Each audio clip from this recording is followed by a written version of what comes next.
Hay un pecado que no tiene perdón y que nos deja sin la esperanza de la redención final.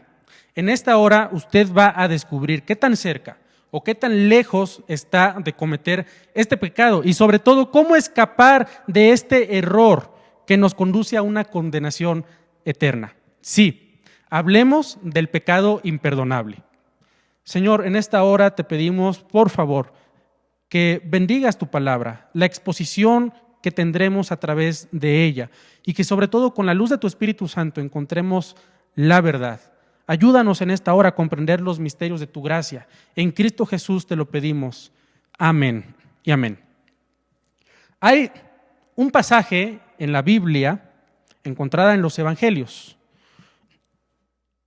y ocurre que Jesús echó fuera a un demonio, pero los líderes religiosos lo acusaron falsamente. Vamos a leer qué es lo que dice. En Marcos capítulo 3, versículos 20 al 30.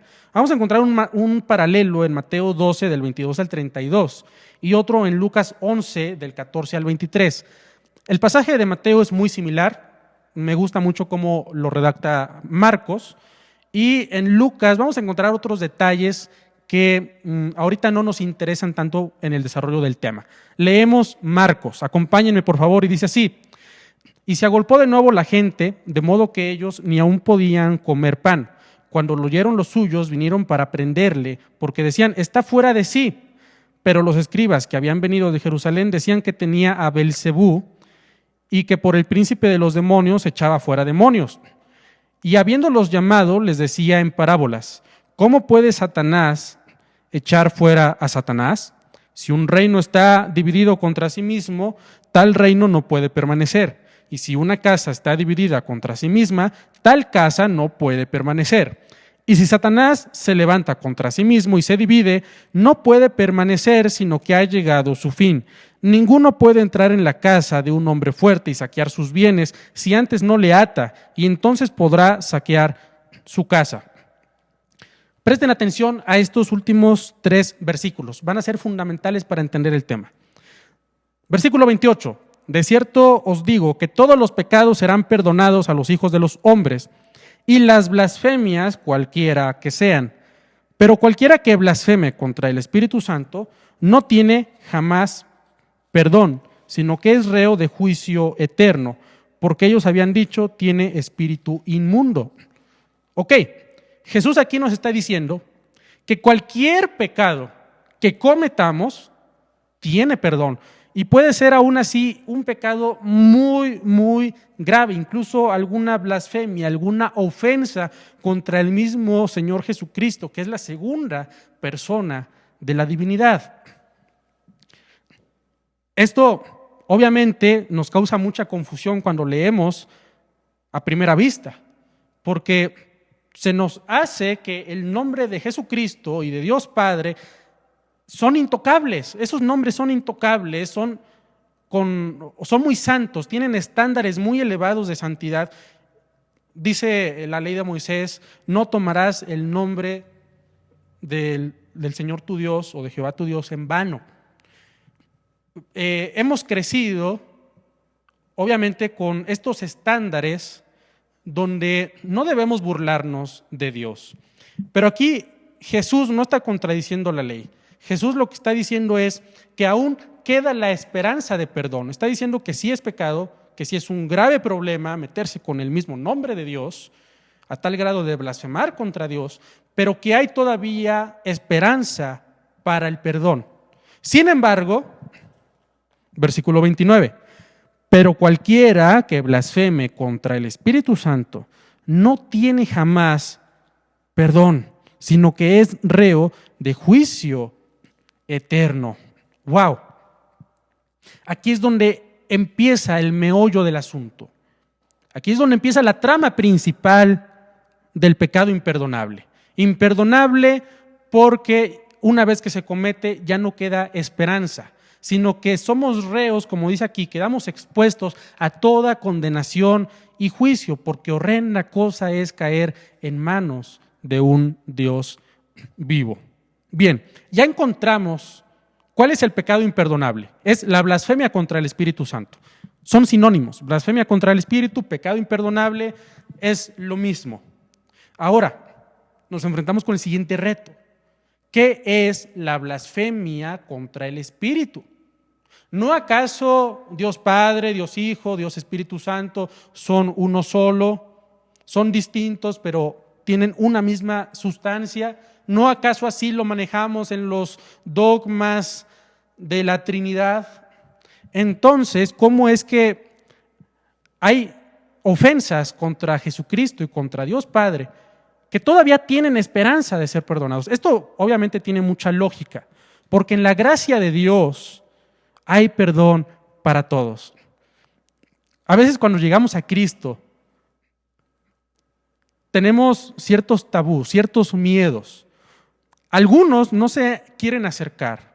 Algunos no se querían acercar o no nos queríamos acercar a Dios porque decíamos, es que tengo un pecado tan grande que quién sabe si Dios me lo perdone. Pero todos los que hemos experimentado la gracia divina, damos testimonio, damos fe de esto, de que no importa el pecado más grande que nos imaginemos, en Dios hay perdón para todos. Donde abundó el pecado, sobreabundó la gracia.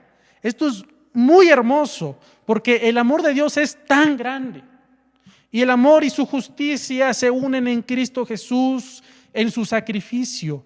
Él murió cargando sobre sí nuestros pecados, es decir, nuestra culpa, nuestros delitos, y las consecuencias que tenían que ir sobre nosotros fueron puestas sobre Cristo. Y de manera inversa, su justicia fue imputada o trasladada a favor nuestro, sobre nosotros, de tal manera que somos declarados justos delante de Dios. Eso le llamamos la doctrina de la justificación.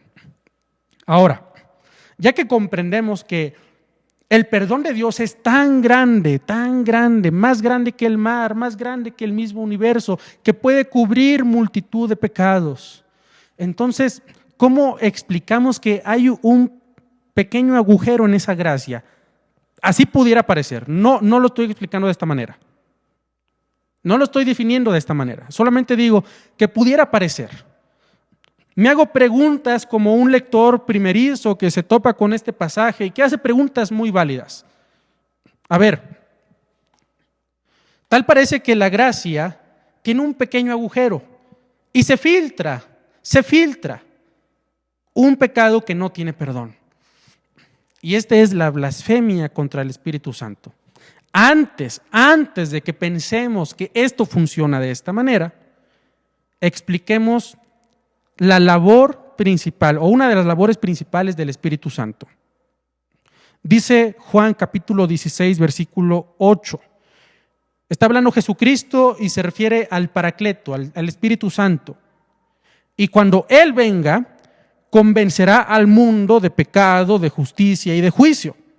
De pecado por cuanto no creen en mí, de justicia por cuanto voy al Padre y no me veréis más, y de juicio por cuanto el príncipe de este mundo ha sido ya juzgado. Entonces, a ver, ya explicamos en una de las predicaciones de Iglesia Filadelfia que una de las obras principales del Espíritu Santo es estar redarguyendo nuestros corazones de tal manera que ahí está, atacando nuestras conciencias, recordándonos nuestra condición de hombres pecadores.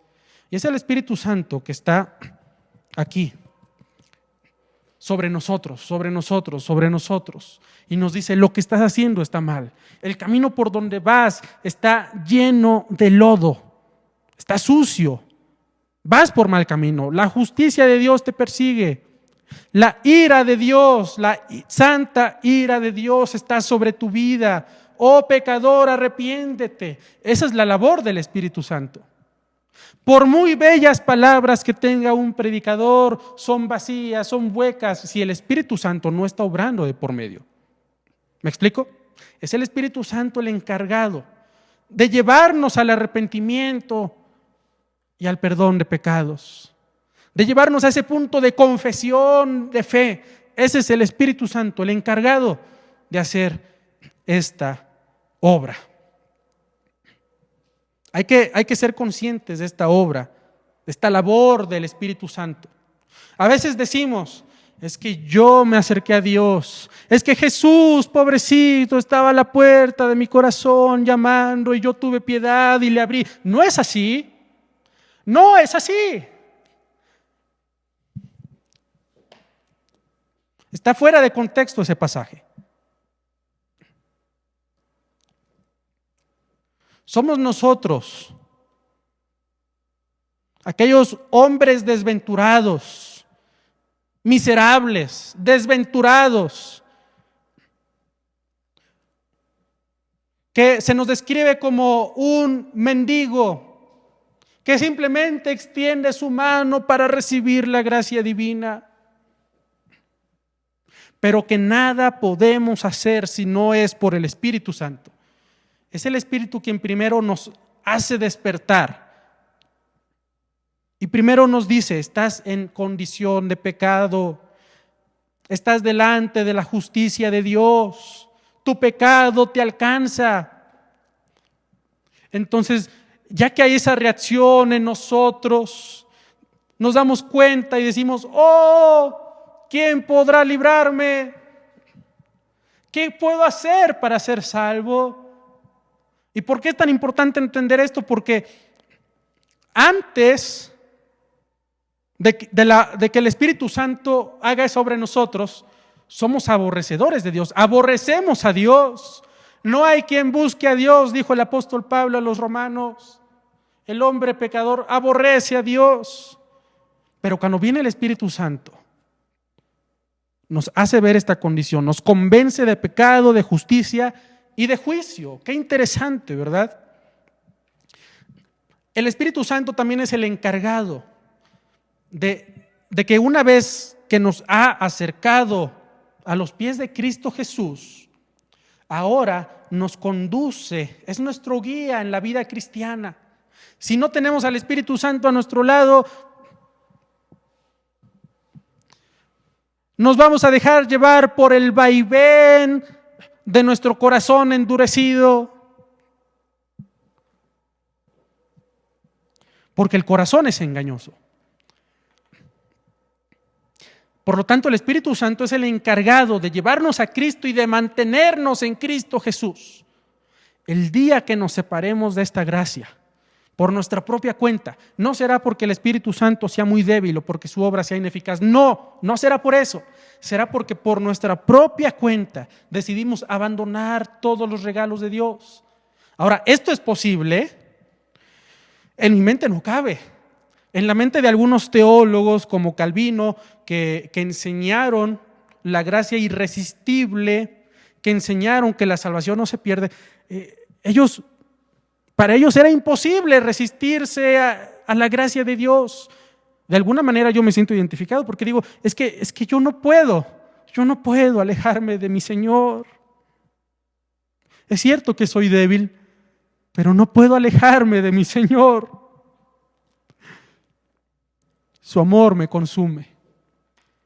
Entonces, no hallo explicación a cómo alguien puede rechazar esta gracia. Pero cuando vamos a la palabra, hay que prestar atención porque la Biblia nos habla de esta posibilidad de que alguien abandone la gracia y como resultado pierda la salvación. Vamos a ver la exhortación del escritor de Hebreos en su epístola, en capítulo 10, versículo 26 al 31. Vamos a dar lectura, ¿qué es lo que dice? Porque si pecaremos voluntariamente después de haber recibido el conocimiento de la verdad, ya no queda más sacrificio para los pecados. Ojo, habla de un pecado voluntario. Este tema también lo trata el apóstol Juan. El apóstol Juan, en su primera carta, dice que si eres un verdadero hijo de Dios, es imposible que te entregues a la vida de pecado. De lo contrario, no eres un verdadero hijo de Dios. No tienes las evidencias de un verdadero arrepentimiento y una verdadera regeneración, cambio total de naturaleza interna. Pero luego el mismo apóstol Juan dice que si alguien dice que no tiene pecado, es mentiroso. Porque mientras estemos sujetos a este cuerpo de carne, estaremos también limitados a los deseos de este mundo, a las tentaciones de nuestra carne y obviamente por el mundo que nos rodea. Entonces, ya que estamos sujetos todavía a esta naturaleza, estamos luchando y en esa lucha vamos a cometer errores, nos vamos a equivocar, vamos a cometer pecado. Pero ojo, dice el apóstol Juan, que si alguien ha cometido pecado, lo confiese. Es decir, esté en común acuerdo con Dios, reconozca su pecado y se deje cubrir por la gracia de Cristo. Entonces, Dios es fiel y justo para perdonar nuestros pecados y limpiarnos de toda maldad a través del sacrificio de Cristo, que hoy está a la diestra de Dios Padre intercediendo en favor de nosotros como un paracleto. Reina Valera 60 lo traduce como un abogado, alguien que intercede por nosotros, alguien que está junto a nosotros acompañándonos en ese proceso de que nos equivocamos, nos levantamos y Dios nos restaura. Ahora, por lo tanto, cuando leemos a la luz del contexto teológico la carta a los Hebreos, nos damos cuenta que el cristiano sí puede cometer errores, pero ojo, es muy diferente que por equivocación yo cometa un pecado, es muy diferente eso, a que yo por voluntad propia, de manera consciente, adopte un pecado. Y es que una vez que se adopta un pecado, se corre el riesgo de tomarlo como un estilo de vida. Y ocurre lo que dice Hebreos capítulo 10, versículo 26. Porque si pecaremos voluntariamente, a eso se refiere el pecado voluntario. Una cosa es que, digamos, me equivoqué, sigo luchando con esta naturaleza. Pero el Espíritu nos invita a mejorar, el Espíritu nos invita a dejar el pecado. La vida cristiana es un camino de perfeccionamiento. En esta vida no logramos el 100% de la perfección, pero debemos de crecer. Dice el mismo escritor a los Hebreos que ya no debemos de ser niños que beben solamente la leche espiritual, debemos de crecer. Hay una ilustración que me encanta de Lutero. Lutero, hablando de Romanos capítulo 6, decía que el apóstol Pablo a los romanos les dice que el viejo hombre quedó sepultado en las aguas del bautismo, en nuestra identificación con Cristo. Dice, pero la experiencia de la vida me dice que el viejo hombre aprendió a nadar y se resiste a quedar ahogado. Entonces, ese viejo hombre que representa nuestra naturaleza de pecado, todos los deseos contrarios a la ley de Dios que habitan en nosotros, están ahí tratando de salir a flote. Nosotros tenemos dos opciones. Morir con Cristo a la vida de pecado, número uno. Pero la segunda opción es que le demos entrada a esos pequeños pecados.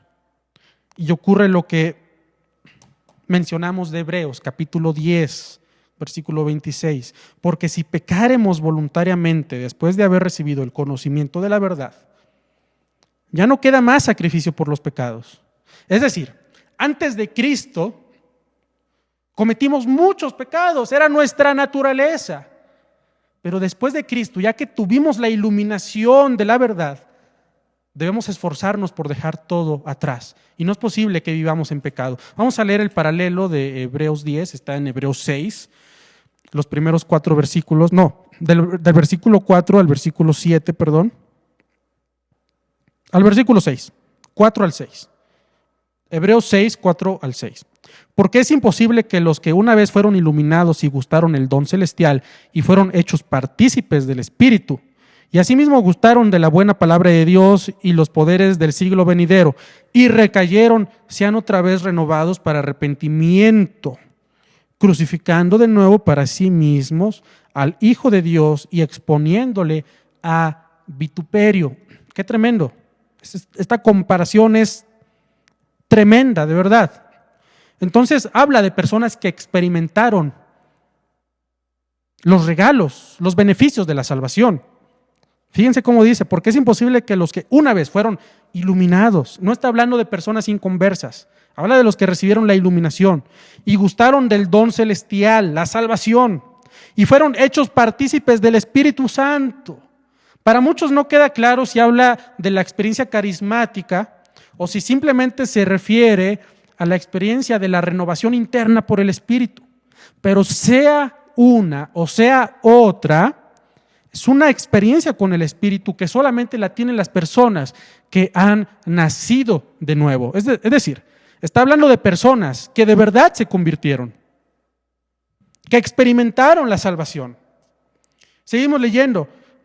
Y asimismo gustaron de la buena palabra de Dios y los poderes del siglo venidero, es decir, tuvieron una experiencia magnífica y gloriosa con Dios. Pero versículo 6 dice, y estos mismos que experimentaron la salvación recayeron, regresaron a su antigua vida, eligieron por decisión propia apartarse del evangelio. ¿Qué dice? Es imposible que sean renovados para arrepentimiento, porque es como crucificar de nuevo para sí mismos al Hijo de Dios y exponiéndole a vituperio. Entonces, esto lo complementamos con Hebreos capítulo 10. Y volvemos al versículo 26. Porque si pecaremos voluntariamente, ya explicamos qué es el pecado voluntario, es enlodarse a voluntad propia. Después de haber recibido el conocimiento de la verdad, ¿qué pasa? Ya no queda más sacrificio por los pecados.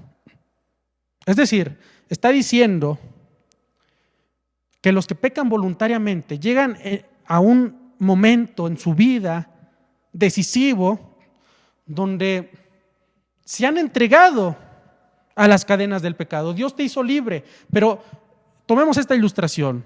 Yo estaba encadenado por el pecado, Dios vino y rompió toda cadena que me ataba. Yo dije, gracias Dios, me salvaste, vengo, experimento la libertad, pero ¿sabes qué? De verdad prefiero mi antigua vida, me gustaba estar más preso, me gustaba estar enlodado, me gustaban más los deleites de este siglo, amo más mi carne y ¿sabes qué? Muchas gracias por tu oferta, pero será en otra ocasión, ¿verdad? Será en otra ocasión, te agradezco mucho, de verdad, pero ya no me molestes más, yo prefiero las cadenas. Es lo que está diciendo este pasaje. Por lo tanto, ya no hay nada más que hacer por él. Dios no va a liberarlo contra su voluntad. Ahora, ¿qué es lo que queda para esta persona que ha rechazado la gracia de Dios? ¿Qué queda? ¿Perdón? No, no porque Dios no sea poderoso ni lo suficientemente perdonador y lleno de gracia para perdonar, no. Sino porque la persona misma ha amado más el mundo que a Dios. Ahora, ¿qué es lo que queda? Una horrenda, versículo 27, una horrenda expectación de juicio y de hervor de fuego que ha de devorar a los adversarios. Amado amigo que me escuchas, ¿sabes qué es lo que te espera si tú un día te alejas de Dios? Horrenda expectación de juicio y de hervor de fuego que ha de devorar a los adversarios. Amigo que me escuchas, ¿sabes qué es lo que te espera? Si tú aún no has recibido a Cristo en tu corazón y lo rechazas, si alguien te está hablando, tu mamá, tu suegra, tu hermano, tu esposo, tu esposa, tu hijo, alguien te está hablando, pero tú rechazas, ¿sabes qué es lo que estás acumulando para ti? Horrenda expectación de juicio y de hervor de fuego que ha de devorar a los adversarios. Versículo 28, el que viola la ley de Moisés por el testimonio de 2 o 3 testigos muere irremisiblemente. ¿Cuánto mayor castigo pensáis que merece el que pisoteare al Hijo de Dios y tuviere por inmunda la sangre del pacto? Corté aquí porque quiero que prestemos atención a cómo debemos hilar estos pensamientos. Hablamos que de las palabras del mismo Señor Jesús, habla de un pecado que no tiene remedio, no tiene perdón, no tiene solución. Y aquí Hebreos está hablando de un acto que se llama apostasía, abandonar la fe, rechazar la gracia de Dios, que como consecuencia nos deja sin posibilidad de perdón. Entonces deben tener algún punto de encuentro. Teológicamente no tienen otro. Teológicamente no existe otra posibilidad. Ahora, seguimos leyendo el versículo 29. ¿Cuánto más castigo pensáis que merece el que pisoteara al Hijo de Dios y tuviere por inmunda la sangre del pacto en la cual fue santificado? ¿Quieren leerlo conmigo? E hiciere afrenta al Espíritu de gracia. Pues conocemos al que dijo: mía es la venganza, yo daré el pago, dice el Señor. Y otra vez, el Señor juzgará a su pueblo. Horrenda cosa es caer en manos de un Dios vivo. Aquí está el punto de unión, final del versículo 29. Hiciere afrenta al Espíritu de gracia. Prestemos atención. Se está refiriendo al Espíritu Santo. Al Espíritu Santo aquí se le menciona como Espíritu de gracia.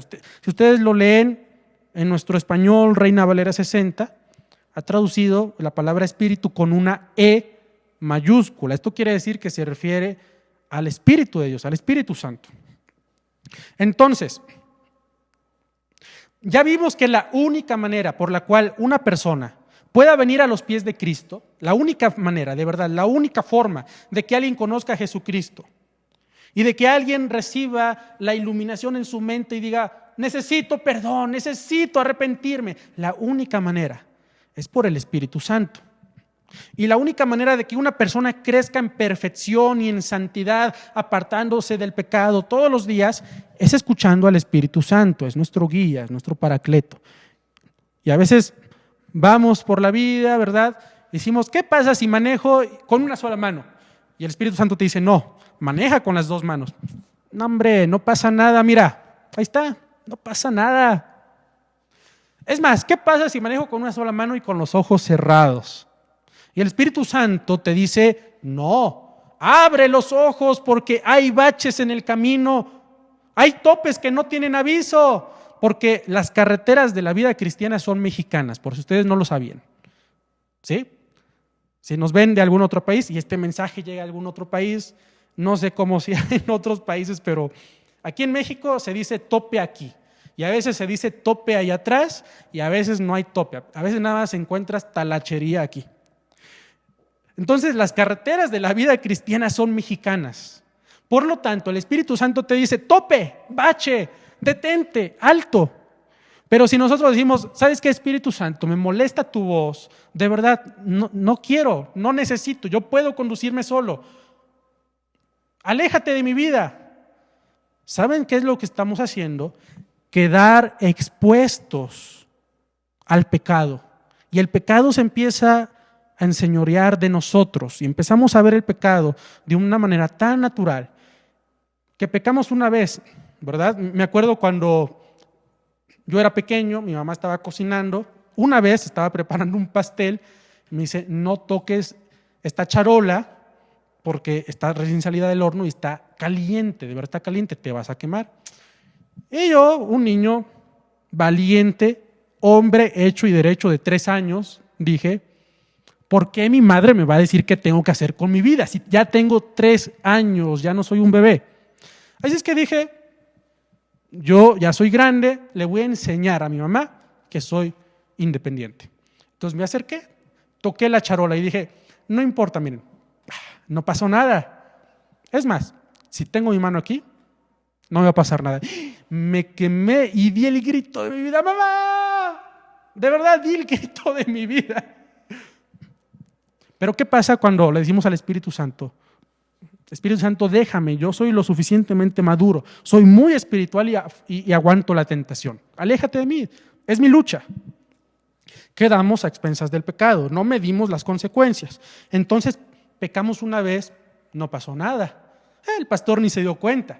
Pecamos otra vez, sigo hablando en lenguas. Y pecamos otra vez, es más, prediqué, enseñé, canté y hasta la gloria cayó. Pecamos otra vez más, nadie se da cuenta. sigo dando mis diezmos y no pasa nada. Y pecamos otra vez, y pecamos otra vez, y de nuevo, y se convierte en un hábito. Entonces pecamos voluntariamente.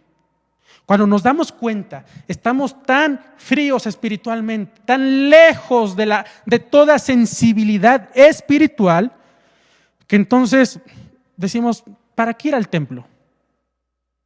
No pasa nada si no voy. ¿Para qué ver la transmisión, el culto en línea? No pasa nada, puedo ver otro programa y después veré qué es lo que dice el predicador. ¿Para qué leer mi Biblia? Ya me la sé, ya tomé un curso, ya me sé 10 versículos. ¿Para qué? Y empezamos a alejarnos de Dios. Cuando nos damos cuenta, estamos tan insensibles espiritualmente que le hemos dicho al Espíritu Santo, no te quiero en mi vida, aléjate. Y empezamos a ver que el pecado es delicioso, es adictivo. De verdad, causa demasiado placer. En la iglesia son muchas limitaciones, no te vistas así, no vayas allá, no veas eso, no tengas novia en conversa. Muchas limitaciones en la iglesia, qué aburrido. El mundo me ofrece todo lo que satisface mi cuerpo, la autorrealización personal, el éxito, el dinero, placeres de esta vida, fama. ¡Wow! Como que puedo vivir sin Dios. Y hay quienes de manera, digamos, con su propia voluntad, se han salido de la gracia. Han quedado fuera de la cobertura divina. ¿Saben qué pasaría alejarnos del guía en medio de un desierto, donde el guía tiene la única agua en medio del desierto? No hay ni una sola gota de agua en todo el desierto, solamente la tiene el guía. Pero nosotros decimos, voy a explorar si hay otros pozos. ¿Saben qué pasa si nos alejamos media hora, 2 horas, 50 o 54 grados arriba del cero? ¿Saben qué pasa?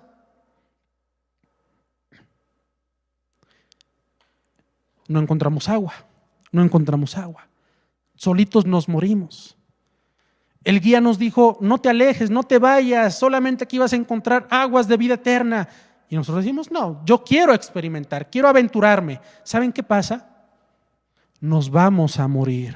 Y no es porque ni Dios no sea misericordioso, no es porque Dios no sea poderoso, no, es porque nosotros pecamos voluntariamente. Eso se llama pecado voluntario. Por lo tanto, como conclusión, ¿cuál es el pecado imperdonable? La blasfemia contra el Espíritu. Ahora, ¿por qué la blasfemia contra el Espíritu? Consiste en rechazarlo, en hacerle afrenta. No es como tal la afrenta contra el Espíritu. No es como tal una blasfemia verbal. Porque hay muchos que dicen, a lo mejor en mi antigua vida me burlé del Espíritu. A lo mejor alguien en su vida cristiana dijo palabras contra el Espíritu y no lo sabía, era muy niño espiritualmente. Y ha de decir, ya no tengo escapatoria. La blasfemia contra el Espíritu simplemente es una representación de la afrenta que uno le hace a la tercera persona de la Trinidad. Lo que estaban haciendo este grupo de líderes religiosos cuando Jesús expulsa demonios, es decir, lo hizo por Belcebú, el príncipe de los demonios, según lo leímos en Marcos. Pero Jesús lo hacía por el poder del Espíritu Santo. Entonces, eso significa que el Espíritu está frente a nosotros, haciendo obras indubitables para llevarnos a Cristo, y nosotros, en lugar de caer rendidos a los pies de Cristo y reconocer la obra de Jesucristo, rechazamos todo lo que tiene que ver con Dios. Toda la obra del Espíritu la hacemos a un lado. Como consecuencia, ya no hay quien esté redarguyéndonos de pecado, de justicia y de juicio. Como consecuencia, perdimos toda sensibilidad espiritual. Como consecuencia, abandonamos al guía. Y como consecuencia, ya no queda más remedio para el que ha caído en este pecado. ¿Cómo está tu vida, amado hermano? ¿Cómo caminas en medio de este desierto? ¿Cómo conduces en esta carrera llena de baches y de topes, en esta vida llena de errores? ¿Cómo caminas? ¿Le haces caso a la voz del Espíritu Santo? ¿Cuándo fue la última vez que escuchaste al Espíritu que te decía, eso que estás haciendo está mal, no agrada a Dios, no va conforme a la ley divina? ¿Cuándo fue la última vez que tú dijiste, sí, Espíritu Santo, tienes razón, y caíste de rodillas y pediste perdón? Mira, mientras todavía exista sensibilidad espiritual en tu corazón, tienes oportunidad de salvarte. Porque entonces vas a caer rendido a los pies de Cristo, vas a acceder al perdón, vas a clamar por misericordia. Pero una vez que has perdido ya toda sensibilidad espiritual, ya no hay salvación. ¿Hay casos? Sí, hay casos. El escritor de Hebreos nos ilustra el caso de Moisés. No que Moisés haya perdido la salvación, pero fíjense cómo Moisés, habiendo hablado con Dios cara a cara, habiendo sido el hombre elegido por Dios para sacar a Israel de Egipto, siendo ese gran profeta de la ley, se quedó a unos pasos de la tierra prometida por un error, por un error. Lo dice Hebreos, lo dice Corintios. Pedro no amonesta como tal, pero sí habla contra la apostasía. Y Moisés es un claro ejemplo. Habiendo caminado con Dios, dirigiendo al pueblo, se quedó a pasos de la tierra prometida por un error, por desobedecer a Dios, por golpear la roca que era Cristo Jesús.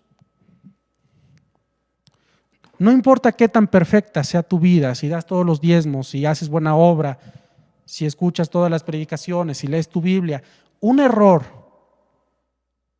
te puede llevar a la quiebra. Lo sé, es fatalista. Y muchos dirán, ¿para qué me esfuerzo? Esfuérzate para que no te pierdas. Sé diligente en el asunto de tu salvación. No dejes que la insensibilidad del pecado entre a tu vida. Corre a los pies de Cristo, pide perdón, clama a Dios, busca a Dios, ten una vida devocional.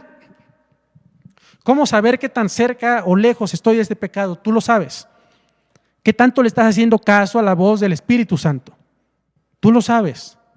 Tú conoces tu vida. Tú y Dios conocen esa relación.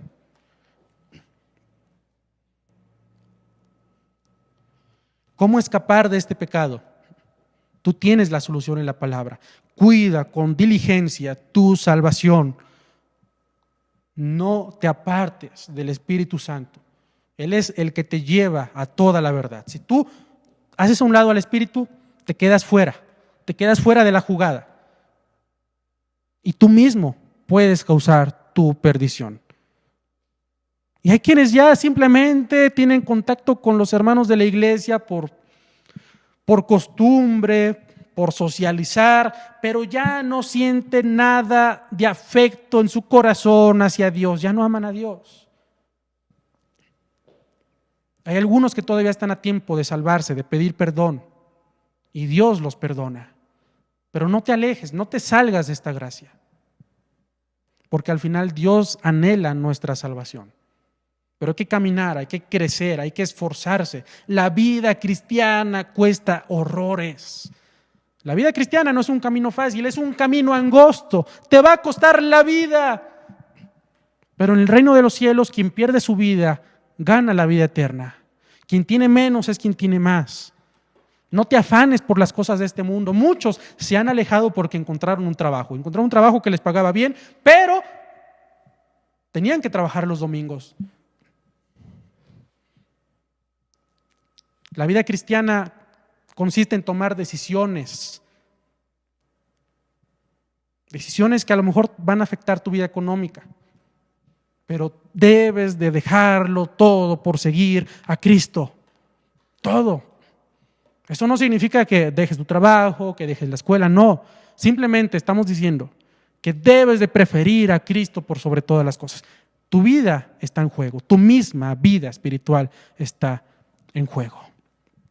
Oremos a Dios. Quiero orar por todos mis hermanos. que aquellos que se están alejando de Dios, que aquellos que están haciendo a un lado la voz del Espíritu Santo, vuelvan al camino. Aquellos que están tomando malas decisiones fuera del cuerpo de Cristo, vuelvan al camino, pidan perdón, se reconcilien con quien se tengan que reconciliar. Que aquellos que han dicho, yo ya no quiero nada con Dios ni con la iglesia, haya una isla de esperanza en su corazón. Que se acuerden de aquellos momentos gloriosos con el Espíritu Santo, con el Señor Jesús, con Dios el Padre, y vuelvan a este camino de la gracia. Vamos a orar, vamos a interceder por todos los que se han alejado, que vuelvan al camino porque su salvación está en juego.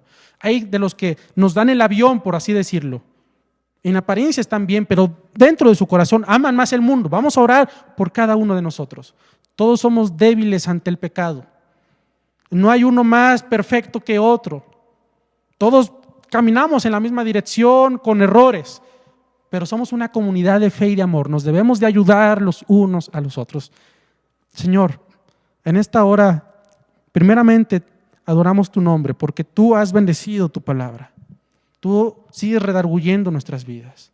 Te pido en el nombre de Jesús, en el nombre de Jesucristo,